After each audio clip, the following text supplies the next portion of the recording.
Who came up with the desert guitar solo scene in November Rain, and how many takes was that one? Well, that is an interesting one as well, because we've done November Rain and everyone liked, we've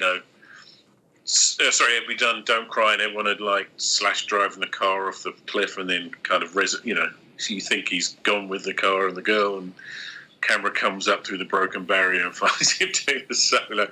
I mean, it kind of was, absolutely bonkers and ridiculous, but everyone loved it.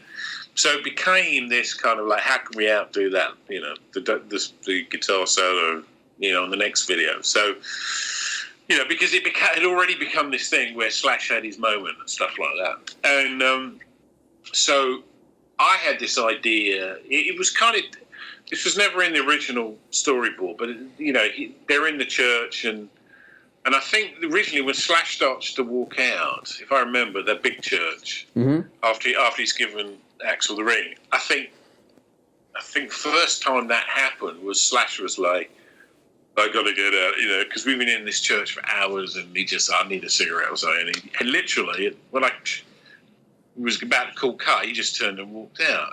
Not because he was pissed off or anything. He just was like, I don't know. It just kind of had that kind of happened. He walked out, and we were still discussing, even when at that stage, even though we were in production and we were shooting, how to